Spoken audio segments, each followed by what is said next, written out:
Après leur déconvenue à l'extérieur la semaine dernière contre Porte-de-Lin, l'Olympique de Valence devait de réagir face à Misérieux-Trévoux au stade Georges Pompidou. Une équipe mal classée et en recherche de points pour se maintenir en PHR la saison prochaine. Tout se passe bien en première mi-temps, Valence domine son sujet sur ses premières minutes de jeu sans forcément concrétiser ses actions. La première occasion franche est à mettre à l'actif des Valentinois à la 4e minute de jeu. Sur un corner tiré par Thomas Métral, ce dernier trouve la tête de Gaëtan Guffroy, stoppé par le libéraux de Misérieux-Trévoux. À la 34e minute de jeu, Thomas Métral, encore lui, adresse un centre touché par Cédric Rullier qui passera juste au-dessus des buts d'Alexandre Plaisantin. C'est à la 41e minute que le compteur des Valentinois va se débloquer, puisque suite à un excellent travail de débordement de Steve Romatif, ce dernier se décale pour adresser un très bon centre à Loïc Manning qui prend le temps de contrôler avant de frapper au centre du but.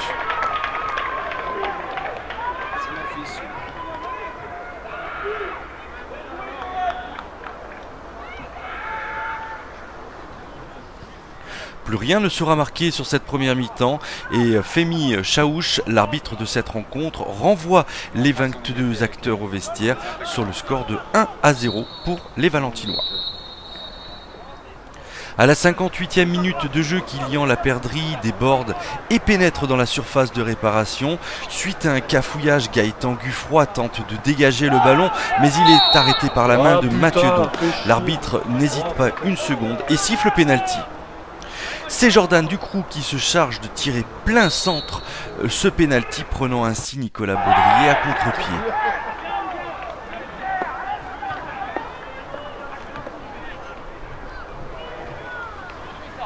À la 65e minute de jeu, sur une contre-attaque de Misérieux-Trévoux, Jordan Blanc est tout près d'intercepter le centre de Kélis Madar si Nicolas Baudrier ne s'interpose pas en touchant légèrement le ballon. C'est à la 74e minute que Misérieux-Trévoux creusera l'écart. En effet, sur un centre de Jordan Blanc, Maxime Chabert reprend le ballon du plat du pied, ne laissant aucune chance à Nicolas Baudrier. Putain, c'est pas vrai ça.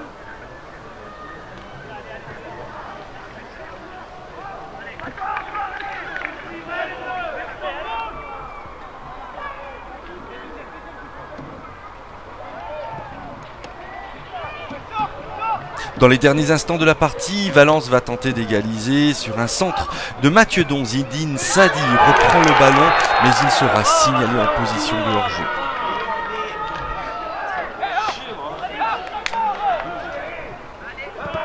Dans les arrêts de jeu, Kylian Laperdrie se retrouve en face à face avec Nicolas Baudrier, mais son tir passe juste à côté des cages. Plus rien ne sera marqué et l'arbitre siffle la fin du match. Valence perd cette rencontre et réalise une très mauvaise opération. Bon, Malik, une grosse déception, j'imagine, cet après-midi, cette défaite de buts à 1. J'imagine que tu es un petit peu en colère, mais en même temps déçu du résultat. Hein. Je suis amer et en colère vis-à-vis de nous-mêmes, hein, tout simplement, parce qu'on ne peut pas faire les matchs qu'on a fait contre Chambon et contre Audia et pas gagner contre les équipes qui sont mal classées. Surtout qu'on avait le match en main, on ouvre le score, 1-0 sur la mi-temps, on les mettait en difficulté et on prend un penalty qui, pour moi, est complètement de notre faute dans la mesure où on ne doit jamais dégager ce ballon comme ça sur la main d'un joueur. Alors après, sur la règle, voilà, le ballon vient à la main, il n'y a pas d'adversaire autour, on siffle, c'est pas grave ça. C'est avant qu'on doit réagir autrement, nous. C'est-à-dire que le ballon il doit être sorti de cette zone-là dangereuse ou dans les bras de notre gardien bien avant. Donc voilà, très frustré parce que ce but-là, on ne va pas le prendre tout simplement, ça les a relancés. Voilà. Qu'est-ce qu'il a manqué alors fondamentalement pour alors je vais pas dire rivaliser cette fois-ci, mais pour remporter ce match? C'est marqué dans nos temps forts. En première mi-temps, on doit marquer bien avant le but qu'on a marqué, on a la chance de le mettre. En deuxième mi-temps, on ne doit jamais prendre ce but-là, on manque de réalisme là-dessus. Et puis après, on a 2 buts où on est limite hors jeu, ça doit être, peut-être que c'est une erreur de course, on regardera ça. Ce qu'il faut qu'on corrige pour que la prochaine fois ce joueur-là ne soit pas hors jeu et que ça soit au fond. Voilà, il y a tous ces petits détails-là. Maintenant, si on en est là, c'est que on n'a pas mérité d'aller chercher le reste. On va continuer à bosser. Il reste des matchs pour cette deuxième place à aller chercher. Ça n'a pas d'incidence sur le classement des meilleurs deuxièmes. Maintenant, il va falloir finir deuxième. Par contre, là, on n'a plus notre destin entre nos mains à partir des résultats de demain. On verra ce qui se passe demain. Voilà. Surtout par rapport à Rodia, hein, je crois, qui reçoit. On a 2 points d'avance là par rapport à eux, puisqu'ils ont 1 point en moins eux sur les cartons rouges qu'ils ont pris. Donc on est toujours à 2 points d'avance. avant le match de demain et on verra ce qui va se passer demain. Et après, on n'aura peut-être plus notre destin entre nos mains alors qu'on l'avait. Donc c'est ça qui est rageant. Et là, je nous en veux à nous tous. Voilà, le staff, je le mets avec. À nous de laver notre linge sale en famille. On se met tous ensemble et quand c'est comme ça, on avance. Voilà, et puis c'est tout. Et nous, on va regarder devant quand même. On va regarder les points qu'il y a à prendre. Voilà, et j'espère qu'on aura encore notre destin entre nos mains dès ce week-end, parce qu'après il y a quand même Chambon-Rodia qui va se jouer aussi. Voilà, donc c'est pas fini pour nous, on va jusqu'au bout. Par contre, là je suis très amer. Donc il y a un moment donné, on peut pas faire ce qu'on a fait depuis le début de la reprise et gâcher tout ça sur un match comme ça. Voilà. C'est juste de l'amertume, Malik, c'est pas d'inquiétude?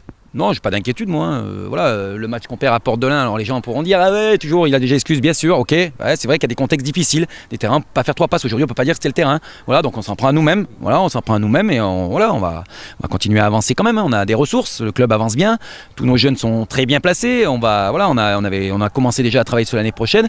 Maintenant, s'il faut faire des changements dans le groupe, je les ferai aussi sur les 3 derniers matchs. Il y a aucun problème, on prendra nos responsabilités. Ça c'est à nous le staff de bien réfléchir, voilà, de mettre les meilleurs joueurs sur le terrain. Pour nous, ils y étaient ce soir et on n'a pas su faire la différence. Après, ça fait partie du foot malheureusement, mais on est amer, on est amer, en colère et tout ce qu'il faut, mais ça fait partie du foot malheureusement. Et du sport. Merci beaucoup Malik. Voilà, de rien, au revoir. Allez, Kevin, viens 2 minutes là, viens un petit peu nous donner tes impressions finalement sur cette victoire cet après-midi au stade Georges Pompidou, 2-1, une bonne victoire pour ton groupe. Hein. Ouais, une belle victoire, on savait qu'il nous manquait quelques points pour se sauver. On a fait un très grand match, j'ai trouvé, dans l'animation défensive. On était en difficulté les 20 premières, on a réglé le problème dans les couloirs et après offensivement on a vraiment bien utilisé le ballon. On s'est procuré des occasions, beaucoup d'occasions, on a joué les ballons d'attaque avec beaucoup de justesse et je pense qu'au final c'est pas une victoire imméritée. 1-0 au début de la fin de première mi-temps, vous êtes revenu à 2-1. Quel a été le discours finalement à la mi-temps pour rebooster un petit peu tes hommes? Le discours, on avait déjà anticipé ce scénario-là, le fait d'être mené. Après, on part du principe que même si en début de deuxième, on encaissait le deuxième but de la rencontre, c'était pas terminé. Voilà, tant qu'il n'y avait pas plus de 2 buts d'écart, pour nous, on était dans le match. C'était le scénario qu'on avait prévu. Donc à 1-0, personne ne s'est démobilisé. On était conscient de la tâche qui allait être devant nous. Mais voilà, l'arrivée, c'est mérité. Merci Kevin, félicitations. Merci beaucoup.